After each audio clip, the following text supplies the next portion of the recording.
සුබ දවසක් හැමෝටම. අද මම හදන්න යන්නේ චීස් පැස්ට් එකක්. ඉක්මනට ලේසියෙන් ගෙදරදී හදාගන්න පුළුවන් පැස්ට් එකක් තමයි අද හදන්න යන්නේ. හරිම ලේසියි ඇත්තටම. වැඩි දේවල් අවශ්‍ය නැහැ. ගෙදර තියෙන ಜಾති වලින්ම හදලා ගන්න පුළුවන්. මේකට මම ගත්තේ සාමාන්‍යයෙන් පැස්ටා ග්‍රෑම් 200කට හරියන ප්‍රමාණය තමයි අරන් තියෙන්නේ. අපි බලමු මොනවද ඕන වෙන්නේ කියලා මේ වගේ රසම රස එකක් හදාගන්න. ඉස්සෙල්ලම මම ගත්තා කැරට් සාමාන්‍ය ප්‍රමාණයේ අලයකින් භාගයක විතර ටිකක් චූටිට කපා ගත්තා. ඒ ප්‍රමාණයටම හරියන ලීක්ස් ටිකක් ගත්තා. ඊට පස්සේ රතු ලූණු සාමාන්‍යයෙන් බික්කි 10ක විතර වගේ ප්‍රමාණයක් චූටිට කපා ගත්තා. ඊට පස්සේ කරපිංච කෙනෙති 4ක 5ක විතර ටිකක් චූටියට ලියා ගත්තා. මීට අමතරව ගම්මිරිස් ලුණු දෙක අවශ්‍ය වෙනවා රස අනුව. ඊට පස්සේ අපි තව ගන්න දෙයක් තමයි සුදු ලූණු සහ තක්කාලි. මේ දෙක ප්‍රධාන දෙකක්. මේ දෙක අවශ්‍යම දෙකක්.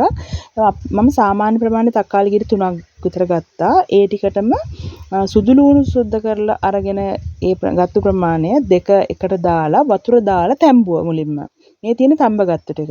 දැන් හොඳට තැම්බිලා තියෙන දෙකම ඊට පස්සේ අපිට පුළුවන් තක්කාලි ගෙඩියේ ඒ පොත්ත යවා ගන්න. මම දැන් පොත්තත් යවලා ඊට පස්සේ මම මේක බ්ලෙන්ඩර් කප් එකට දාගන්නවා.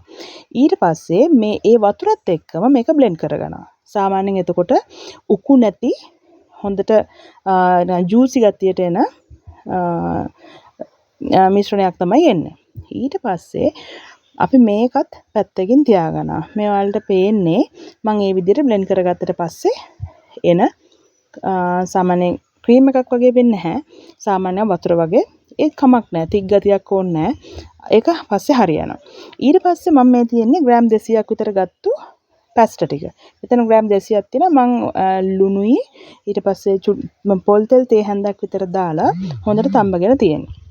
දැන් හොඳට තැම්බිච්ච පැස්ටා ටිකත් අරගෙන ඊට පස්සේ තවත් ඕන වෙනවා අපිට චීස්. මේකට මම චීස් කෑලි 5ක් විතර ගත්තා.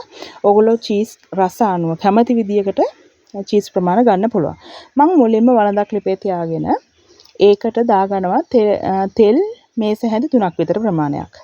මේ විදිහට තෙල් මේස හැඳි 3ක් විතර ප්‍රමාණයක් දාගනවා.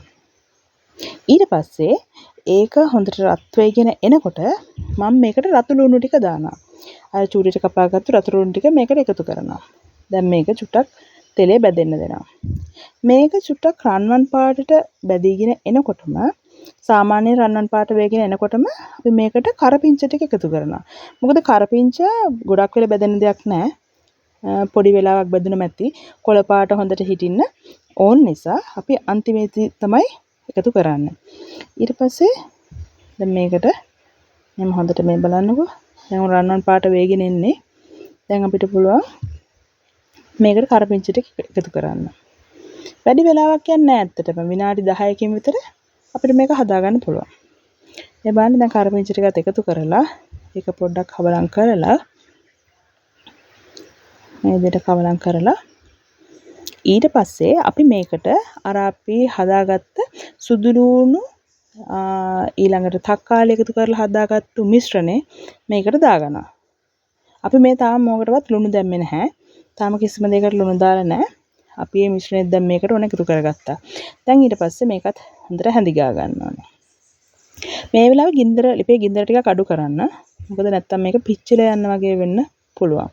ටිකක් ගින්දර අඩු කරලා පොඩ්ඩක් මේක පැහිදානකම් පොඩ්ඩක් හැඳි ගන්නවා. වැඩි වෙලා යන්නේ තප්පර ගානින් ඒක චුට්ටක් පැහිදාන්න වගේ වෙනවා. ඊට පස්සේ අපි මේකට චීස් ටික එකතු කරනවා. චීස් ටික අපිට මේ විදිහටම එකතු කරන්න පුළුවන්. ඊට පස්සේ ඒක මෙල්ට් වෙලා එනවා. ඔය ටික ඔය විදිහට පොඩ්ඩක් මෙල්ට් වෙනකම් චූට්ටක් අපි හැඳි ගා ඉන්නවා. හරිම ලේසි ඇත්තටම. පොඩි කෙනෙකුටවත් හදාගන්න පුළුවන් රෙසිපි එකක්. මේ විදිහට පොඩ්ඩක් අපි හැන්දෙන් පොඩි කර කර මෙල්ට් වෙනකම් චුට්ටක් හැඳි ගන්නවා. බලන්න ලස්සන පාට දැන් පාටේම ලස්සනට හරියාගෙන එන්නේ. දැන් සුවඳත් එනවා. හරිම සුවඳයි. බලන්නකෝ ඔයගොල්ලොත් හදලා. හරිම සුවඳට දැන්ටත් රස දැනෙන ගතියක් තමයි තියෙන්නේ. හරි. දැන් ඔන්න මෙල්ට් වෙන්න හදන්නේ. මෙල්ට් වෙගෙන යනවා. පැහි දානවා. දැන් අපි ඊළඟට මේකට අපි අර කපාගත්ත කැරට් ලීක්ස් දෙක එකතු කරනවා. ඒ දෙක එකතු කරනවා. ඊට පස්සේ වැඩි වෙලාවක් පැහෙන්න දෙයක් නැහැ ඇත්තටම. කැරට් ලීස් දෙක එකතු කරපු ගත්තු ගමන් අපි මේකට අවශ්‍ය ප්‍රමාණයට අපිට ලුණු සහ ගම්මිරිස් දෙකක් දාගන්න පුළුවන්. මේ බලන්නකෝ දැන් පාට අර දැන් තික් ගතිය දැන් එනවා. දැන් චීස් ටික මෙල්ට් වෙලා එනකොට ලස්සන පාට ලස්සන සුවඳ දෙකම අපිට එක විදියට දැනෙනවා. මේ බලන්න ලස්සනට ඒක එනවා. දැන් මම ගම්මිරිසුයි ලුණුයි අවශ්‍ය ප්‍රමාණයට දාගන්න. ඇත්තටම ගම්මිරිස් නම් හැදි භාගයක් විතර පොඩි අය කනවා නම් එච්චර දාන්න ඕනෙත් නැහැ. ලුණු දාද්දි පරිස්සම් වෙන්න ඕනේ. මොකද අපේ චීස් වල ලුණු ගතිය තියෙන්න පුළුවන්. ලුණු සහිත ඒක නම් අපි මේකට ලුණු දා ගන්නකොට පොඩක් අඩුවෙන් තමයි දාන්න ඕන. දැන් ඊට පස්සේ අපි මේකට පැස්ටා ටික එකතු කරනවා. පැස්ටා ටික එකතු කරලා හොඳට කවලම් කරලා ගන්නයි තියෙන්නේ. බලන්නකො දැන් ලස්සන රස පාට ඒ විදියට ඕගොල්ලන් ලුණු බලලා ලුණු අඩුපාඩු දාගන්න පුළුවන්. හරිම රසට දැන් ඇවිල්ලා තියෙනවා. වැඩි වෙලා යන්නේ නැහැ. ඉක්මනට හදා ගන්න පුළුවන්. බබාලට එහෙම ඉල්ලනකොටම හදලා දෙන්න පුළුවන් කෑමක්. පැස්ටා ඇත්තටම එක එක විදියට හදනවා. විවිධ ක්‍රම තියෙනවා. මේ එක ක්‍රමයක්. මේ ක්‍රමයටත් හදලා බලන්න. ආස හිතේ සුගඳයි රසයි ඔක්කොම හරියට තියෙනවා. බලන්නකෝ. හොඳට කලර්ෆුල් විදියට තියෙනවා. රසත් ඒ වගේම තමයි. හොඳට චීස් රස තියෙනවා. තමන් කැමති ප්‍රමාණයට චීස් රසට වැඩියෙන් කැමති කෙනෙක් නම් චීස් වැඩියෙන් දාගන්න පුළුවන්. තව ඕනනම් ඔයගලන්ට මේකට පොල් කිරි ටිකක් එකතු කරගන්න පුළුවන්. හොඳ ක්‍රීමි ගතියෙන්න. එහෙම නැත්නම් වෙන මොන හරි ෆ්‍රෙෂ් මිල්ක් වගේ දෙයක් දාගන්න පුළුවන්. ඒ ඕන දෙයක් දාගන්න පුළුවන්. චීස් දාගත්තම හරිම රසට එනවා. බලන්නකෝ ලස්සන. හරි ලස්සන පාටට හොඳට ඇවිල්ලා තියෙනවා. කාලා බලන්න, හදලා බලන්න වැඩි වෙලාවක් යන්නේ නැහැ. දැක්කම ආස හිතන විදියට එනවා. ඉක්මනට ගෙදර තියෙන දේවල් වලින් හදා ගන්න පුළුවන්. වැඩි කරදර වෙන්න දෙයක් නැහැ. තව ඔයගලන්ට ඕන නම් එළවලු ಜಾති තමන් ආස දේවල් වලින් දා ගන්න පුළුවන්.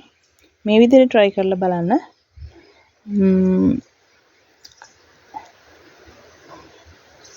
මේ බලන්නකෝ.